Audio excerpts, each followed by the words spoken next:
What's up YouTube, this is Harvey1997 here, coming at you today with my top 5 budget decks of the format for the August 29th, 2016 ban list. So some rules and guidelines before we go in. These are TCG decks, not OCG. As I said, it's going by the current ban list. Release dates for cards must have been in the 2016 Megatins or prior. So Dragons Unleashed, or Dragons of Legend Unleashed is legal. The 10 promos are legal. Everything like prior to that is good. Now things like the ABC deck that, the Kaiba structure starter, whichever it is, that doesn't count for obvious reasons. ABC would be all over this list. ABCs can die. Anyway, back to the point. So the price for the deck must be, for the core, I'm labeling it as $60. So this is ignoring the price of any generic staples like Raigeki or Twin Twisters that are just kind of expected to have if you want to play competitively. Now these are not ignoring staples like Solemn Strike or Card of Demise, or quote-unquote staples like Solemn Strike, Card of Demise, things like that, when they make up the key point of a deck. Like, for example, you can't play Ariadne Draco Pals without Solemn Strike, so you can't just forget to add that into the price of the deck. And you can't play any kind of Demise deck without Demise, so you can't forget to add that in either. The extra deck must be included in the price, but you are not including generic staples like Castel, Dweller, things like that, that again, you're expected to have if you play competitively.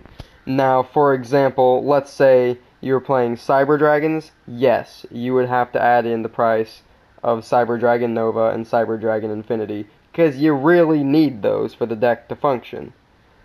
So it just kind of go like that. There's not too many decks that are going to be, that's going to be too important, but moving on. Price is part of the ranking.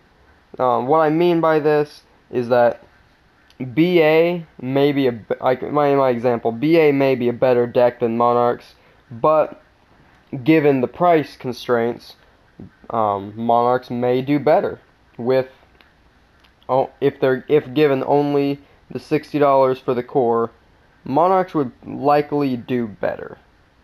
Now again, this is just an example. Don't send me hate mail. Don't post comments about, so no, Monarchs are so much better than BA, or BA is so much better than Monarchs, even with the money. I don't care.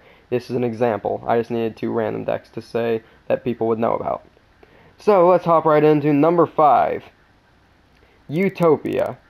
Why? Because number S0 is crazy. Plus, people will constantly rage quit when they see that card thrown down.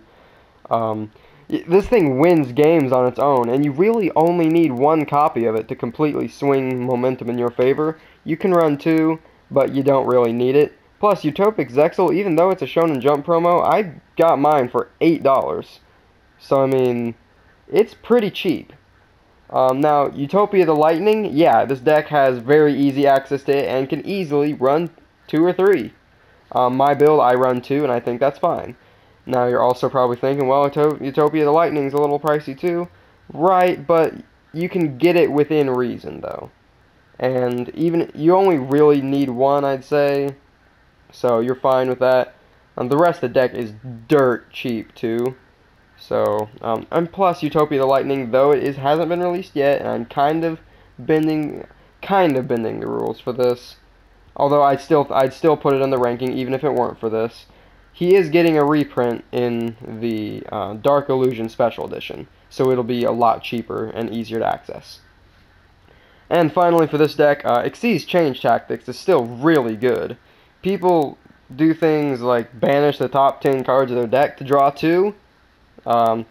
Utopia, you can just summon a Utopia monster to draw 1, summon another one, draw another, summon a third, draw another, and you just keep going over and over.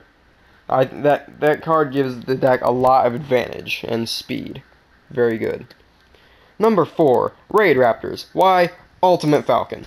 Yes, they have other things. I realize Force Strix is very good. Last Strix, because of the way it can get Ultimate Falcon very easily, is very good. Satellite Cannon Falcon, very good. However, what it all comes down to is Ultimate Falcon is really, really good. Especially when you can make it in the right deck. Now, a lot of people are going to be like, let's look at it from a perspective of how Towers was played. Well, what you do, if you're playing Cliff Forts, your opponent outs your first Towers, you summon a second one. What do? Quit? That's what happens a lot of times. They just kind of fold. Most decks don't have an out to your second Ultimate Falcon when it comes to that. Some do, but not all. Number 3, Despots. I love this deck to death. So one major thing to know about it is that the opponents never read the cards. They will blindly attack into 3 and 4, maybe even after picking them up and looking at it and thinking, oh, okay, so it's just their turn. And then they realize, oh, so they can use their effect on my turn too. Oh, okay, Scoop. Let's see, Machine Dupe and Despot 003 is still a +5. That's nuts. So it's just amazing. Okay, Despot 4 can also get over just about anything, even Ultimate Falcon. Wink, wink. Then it can get over a lot of things very easily. If you main deck Despot 9, it can tie with anything at 5,000 without any outside boosts. That's pretty good. Wombo combos are real in this deck. You definitely have to know what you're doing, because there are so many different plays you can make with the same, like, 3 cards. Having access to Notoria Beast and Barkion is really good, as well as access to Ignister, since you do play Pendulums. It's also pretty nice. And if you're willing to go outside the budget a little bit, that's what the little star is. If you're willing to go out of the budget a little bit, then you can also play Cyber Dragon, Infinity, and Trishula. However, I did not take those into the account of the initial price for the deck, because they are really unneeded. Don't get me wrong, if you have them, for the love of God, play them. They make it so much better. But you can definitely play the deck without them. Number 2, I have Pendulum mashups, as I have it labeled. Draco Pals, Pure Pals, Odd Eyes Magicians, Magispectors, anything like that. Kirin is still a really good card, even at 1. Just make sure you don't run Pot of Desires, because then you banish it and you kinda, well, you know, you lose a lot of power. So, Performer Pals net constant advantage through Pendulum Sorcerer, through Guitardle, Rip Monkey Ward, Lizard Draw, and by the way, if you get Lizard Draw on your field, the amount of people who either don't know what his monster effect is, or just don't bother to read it or anything like that, is insanely high. People just attack one of your other monsters when you have Lizard Draw, and it's like, oh, I'll draw 3 cards? Wait, how'd you do that? Lizard Draw, didn't you read him? No. And it just kind of goes on like that. It's pretty great. Draco Slayers still provide a lot of power plays, like I said, in the Despot decks. Ignister's still really good. Non-targeting removal is still pretty great. And if you're willing to go a little bit out of the price constraint, again, I'm not taking this into account. I personally don't play Vortex Dragon because I don't really care for the card, to be quite honest.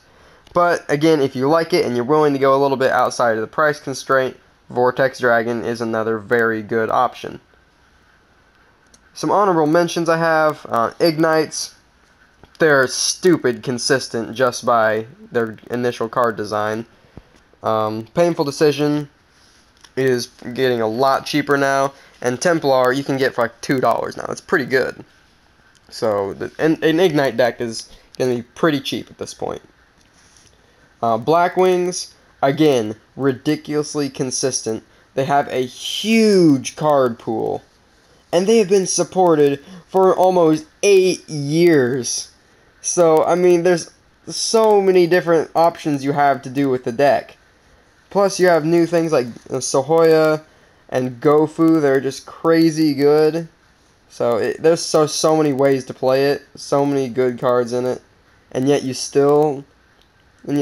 everyone still thinks oh, what's his name? Gale the Whirlwind and Bore the Spear, two of the original releases, are still some of the best ones, which they are, and that just shows you how time can go, because they've been around for nearly 8 years, and they're still around today. That's pretty funny.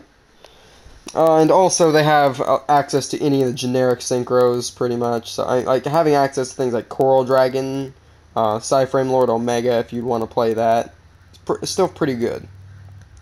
And lastly, in the honorable mentions, I have Metal Foes. Now, you could argue that Metal Foes are better than most of the decks on this list. However, again, I took price into account on this. Most Metal Foe decks, to be good, what I've noticed, really need the Ultimaya Zulkin and Crystal Wing Synchro Dragon play. Otherwise, you're kind of lackluster in what you can, like what real power plays you can make.